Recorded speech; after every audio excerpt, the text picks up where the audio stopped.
Não, e quem que estava fazendo esse acordo? É, exatamente. Não, mas aí as pessoas dizem, mas é o Jared, porque o Jared que é judeu.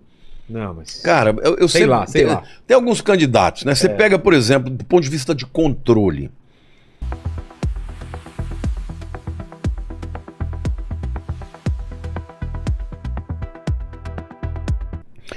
O FDA esse ano já autorizou que o Elon Musk comece a colocar chip em seres humanos, Eu vi essa notícia aí no cérebro, do primeiro teste. como a Bíblia diz, na testa e na mão direita.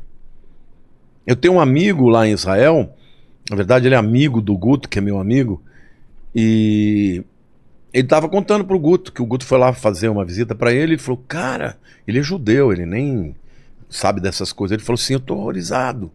Guto, por quê? Não, porque outro dia veio um cara aqui, foi comprar um negócio, na hora de pagar, eu falei, como você vai pagar? Cartão de crédito? Ele falou, não. Pôs a mão assim, desse jeito que eu tô te mostrando, Já tinha um em chip cima do leitor. leitor, e o leitor leu. Então já estava chipado, cara. Então hoje na Suécia já tem muitas pessoas dizendo eu quero, eu quero, eu quero. Agora, a Bíblia diz em Apocalipse que quando chegar a hora da marca da besta, eu já te falei, né, do 666, que na minha opinião é a internet. Na hora que chegar, a Bíblia diz que o falso profeta vai obrigar que todos, grandes e pequenos, pobres e ricos, escravos e livres, tenham uma marca sobre a sua na testa e na mão direita, e que aqueles que não tiverem não poderão nem comprar nem vender. E fala dessa marca que o número dela é o 666, né? Que na minha opinião 666 é o Vav, Vav, Vav, que é o www, né? Porque o Vav é o número 6 na língua hebraica. E o Vav, quando você escreve o www em hebraico, é www, é Vav, Vav, Vav. Portanto, 666, né? Então, assim, tá tudo caminhando. Olha que coisa interessante. Muita gente me pergunta, eu digo que tem alguns candidatos, né? Alguns falam, quem que é o anticristo? Tem gente que fala que é o Bill Gates, outros falam... Trump pode voltar, pode ser ele. Eu até brinco, né? Que o pessoal fala que o Jared, que é o genro do Trump, pode ser. Eu falei, tá mais para Trump do que pro Jared. Porque quando a Bíblia fala que o anticristo tem boca grande... Ah, é? Que não respeita as mulheres, eu falei, cara... Não, e outra, só falta dizer que ele tem topete. Vamos fazer um exercício aí. Eu acho difícil ele voltar, mas se ele voltar, ele tem uma boa relação com o Putin. Ou seja, ele acabaria a guerra. Traria uma paz aparente, que tem tudo a ver com... Não, e quem que estava fazendo esse acordo?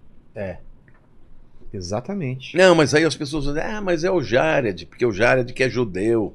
Não, mas... Cara, eu sei lá. Tem alguns candidatos, né? Você pega, por exemplo, do ponto de vista de controle. Esse Elon Musk, cara, eu fico de olho nele. Exato. Cara, você sabe que ele tem mais satélites que a grande maioria dos países do mundo? Sim. Ele. A Neuralink, ele sozinho. Agora, os satélites... Starlink. Neuralink o Neuralink é Starlink. Starlink. Esses satélites, por exemplo, controlam o GPS. E o GPS controla o mundo. GPS controla banco, GPS controla as rotas de avião, Tudo, né? GPS controla o tempo, controla tudo. Se você acaba com o GPS, o que acontece com o mundo? Volta para a idade da pedra. Então ele controla os ares já. As armas. Mas ele controla agora as relações sociais. O Twitter não é mais Twitter, agora é o X. Ou o Twitter. Né? Virou o super aplicativo X, que quando ele comprou tinha 550 milhões de pessoas. E o objetivo dele é alcançar em 4 anos 4 bilhões de pessoas. E vai ser um super aplicativo, que vai ter tudo nesse aplicativo. Você vai pagar as contas bancárias, você vai ter nesse aplicativo, por exemplo, um Netflix da vida, as coisas. Tudo. Vai ter tudo. É um super aplicativo, uma coisa só. Um cara vai controlar a economia do mundo, de metade da economia do mundo. E agora ainda vai meter chip dentro das pessoas? Controla os céus, controla as relações, a economia, e vai controlar o que vai dentro. Eu não sei se você viu a propaganda que ele estava fazendo. Não. Dizendo assim... que coisa boa você manter as suas memórias que você porventura esqueceu com facilidade para acessá-las. Porque esse chip, né, ou esse nanorobô, esse dispositivo, a pessoa vai armazenar lembranças. Então, se o cara está com um Alzheimer, está começando a esquecer as coisas, ele vai ter condições de acessar as memórias. Cara, quem não vai querer uma coisa dessa? Imagine quando começar a acessar a internet pelo pensamento. É. Então, assim, tem alguns caras, existem muitos nomes interessantes, né? Por exemplo, Emmanuel Macron. Por quê? Emmanuel é o nome de Jesus. Ah, é? Uai, Emanuel? o anjo Gabriel disse para Maria que o nome dele seria Emmanuel, que significa Deus conosco. Imano, conosco. El, Deus. Deus conosco. O cara chama Emmanuel Macron. Deus grande, de macro, de grande, do grego.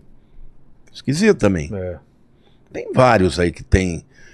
Outro dia eu estava pensando, falei, pode ser que não seja nenhum desses. Eles sejam só os apóstolos do anticristo. Caras que estão usando, dominando em áreas específicas para depois chegar e preparar o ambiente para o futuro anticristo. Falam né? do próximo Papa também, né? Na minha opinião, o Papa não pode ser, né? Embora os adventistas digam... Por quê? Porque o anticristo, ele vai ser um líder político. Entendi. Mashiach, ou Messias, é a palavra ungido. Tá? A palavra Mashiach, da onde vem Messias, que é Cristo. Cristo é a palavra grega que traduz Messias. Então, o que significa Cristo? Ungido. Mas ungido para quê? Ungido para ser rei. Porque essa era a palavra que se usava, porque os reis que iam ser reis, eles tinham que ser ungidos com óleo, derramava sobre eles e tal. Então, o Cristo, porque um dia ele vai governar sobre o mundo, o rei do mundo. O anticristo vai ser um líder político. O falso profeta, que é a besta que subiu da terra, lá no livro de Apocalipse capítulo 13, a figura dele é tem a cara de cordeiro e tem 2 chifres. O cordeiro é o animal do sacrifício, portanto ele é um sacerdote. E ele que vai dizer para o mundo que as pessoas vão ter que adorar a besta, a primeira que é o anticristo e a sua imagem. Então, na minha opinião, o anticristo não pode ser um papa. Poderia ser um falso profeta. Tá. Mas se não for um papa, vai ser um líder religioso poderoso. Então, está preparando o mundo, né? Nós estamos vendo aí o mundo se preparando para a Agenda 2030. Você já ouviu falar sobre isso? Não, o que é? Da ONU, a Agenda da ONU. Ela tem 17 itens, diretrizes que eles querem mudar. Já ouviu falar do reset econômico? Já. O pessoal tem falado muito a partir da guerra da Ucrânia, né? Então, o que é isso? Eles querem mudar, eles querem estabelecer leis que sejam globais.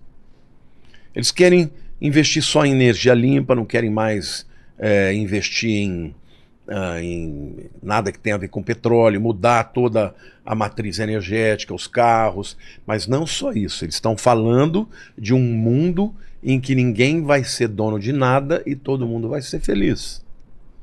Cara, eu tenho um casal de amigos na França, depois você pesquisa aí, a Lei 49.3 na França.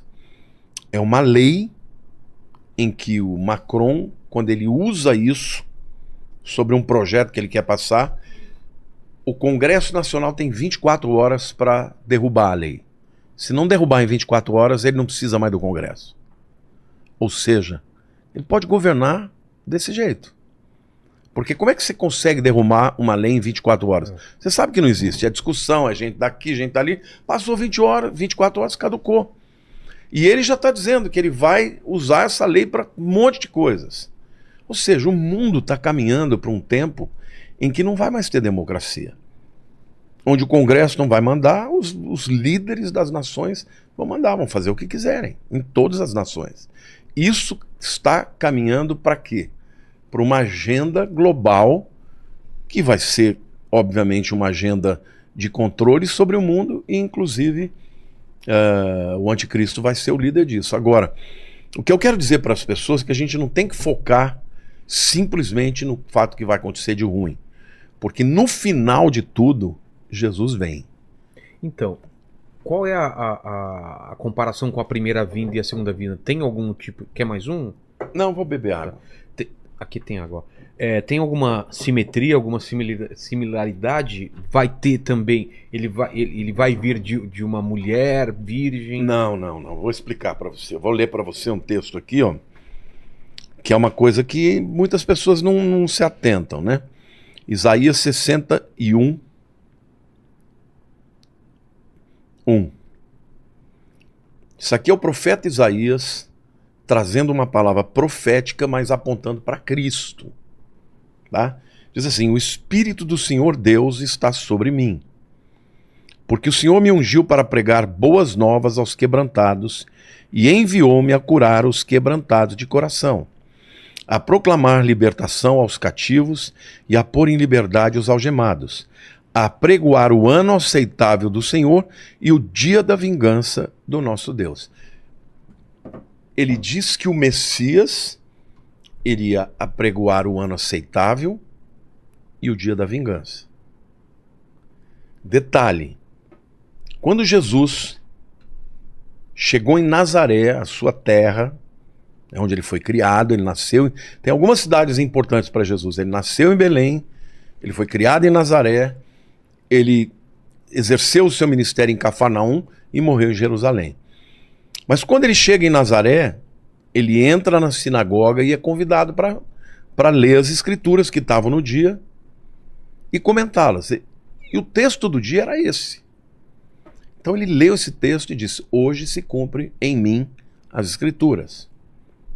Ou seja, eu sou esse cara que eles estão falando aqui, o Messias. Aí quiseram até apedrejá-lo, levaram ele num precipício. Você chegou aí lá no Monte do Precipício, lá em Nazaré, ou não? Não. Então, tem um lugar que eles quiseram jogar ele do precipício, mas ele atravessou e saiu. Mas o detalhe que eu queria citar aqui é que essa profecia fala de apregoar o ano aceitável e o dia da vingança. Só que quando ele usou esse texto, ele só falou do ano aceitável. Por que ele omitiu o dia da vingança? Porque o ano aceitável diz respeito à primeira vinda. Ele veio para pregar. É o tempo de você aceitar o meu evangelho e ser salvo. E quando ele vai trazer o dia da vingança? Na segunda vinda. Na segunda vinda ele não vai nascer. Ele vai aparecer no céu, entendeu? E vai acabar com tudo. E ele vem, como diz Apocalipse 19, né? Na batalha do Armagedon. Você foi lá em Megido, né? Viu aquele vale de Jezreel, aquele lugar extraordinário, né? Lá vai ter 200 milhões de soldados. Eu sempre pensei, como é que pode caber 200 milhões de pessoas? Ali cabe. Vai estar tudo empinhado dos exércitos inimigos e ele vai acabar com tudo, entendeu? Eles vão sitiar Jerusalém e ele vai vir do céu e vai destruir os exércitos do anticristo. Então ele vem para ser o juiz na segunda vinda. Na primeira, ele é o cordeiro. Na segunda, ele é o leão. É interessante porque quando João tem a visão do Apocalipse, no capítulo 5, ele vê Deus com um rolo selado, com 7 selos. E ele ouve uma voz dizendo: quem é digno de abrir os selos? E houve um silêncio, porque ninguém era digno. João começa a chorar. Porque ele fala: ninguém foi encontrado digno. Aí ele ouve uma voz dizendo: não chores, porque o leão da tribo de Judá, o cordeiro que foi morto, é digno de abrir os livros. E aí ele vê entrando na sala do trono Jesus com roupa, como cordeiro, ensanguentado nas suas roupas, tomar o livro da mão de Deus e começar a abrir os selos. Isso significa que o papel de Cristo é tanto de cordeiro quanto de leão. Ele é de cordeiro porque ele é aquele que morre para tirar os pecados, mas ele é de leão porque ele vem para julgar a terra. Então, se na primeira vez ele veio para dar oportunidade das pessoas se arrependerem, na segunda vez, quando ele vier, ele vem para estabelecer o juízo. Então aí, meu querido, aí não vai ter para ninguém. Aí quem o aceitou vai entrar no gozo, na presença dele na eternidade. Quem não aceitou vai ser lançado no lago de fogo eternamente. Por que ele ele tinha, era parte da profecia, ele nascer de uma virgem. Por que tem esse... Era profecia. Eu vou ler para você o texto de Isaías 7,14, que diz assim... Isaías é o cara, né? É o cara que viu Cristo mais do que ninguém. Olha o que diz: portanto, o Senhor mesmo vos dará um sinal. Eis que a virgem conceberá e dará a luz a um filho, e lhe chamará Emanuel. 730 anos antes de Cristo. Caramba. Por isso que quando o anjo Gabriel chega para ela para dizer: Maria, tu és bendita entre as mulheres. Tu achaste graça diante de Deus. Você vai conceber um filho, o filho de Deus. Ela falou: mas como? Eu sou virgem. Eu não conheço o homem. Aí ele diz: o que nascerá de ti é do Espírito Santo. Então é extraordinário. Por que Jesus tinha que nascer de uma virgem? Porque quem transmite o pecado é o homem, não é a mulher. Quem é que comeu a fruta primeiro? A mulher. E por que a Bíblia diz que por um só homem entrou o pecado no mundo? Então. Porque foi por Adão. Não foi por Eva que entrou o pecado no mundo. E por quê? Porque Deus falou para Adão para ele não comer, não foi para Eva. Quem desobedeceu foi Adão. O inimigo usou a Eva, mas a ordem não foi para ela, a ordem foi para Adão. Então quem quebrou a ordem de Deus foi Adão. Por isso que o pecado entrou no mundo por Adão. A transmissão do pecado é pelo homem. Por isso que Jesus podia ter uma mãe, mas não podia ter um pai humano. Porque senão ele teria o pecado em si mesmo. E a Bíblia diz que ele era semelhante a nós, contudo, sem pecado. Eu e você, Vilela, nascemos em pecado. Você não tem escolha de dizer: não vou pecar nunca. Você vai pecar. Porque está dentro de você. Jesus, não. Ele não tinha pecado. Mas ele foi tentado e resistiu.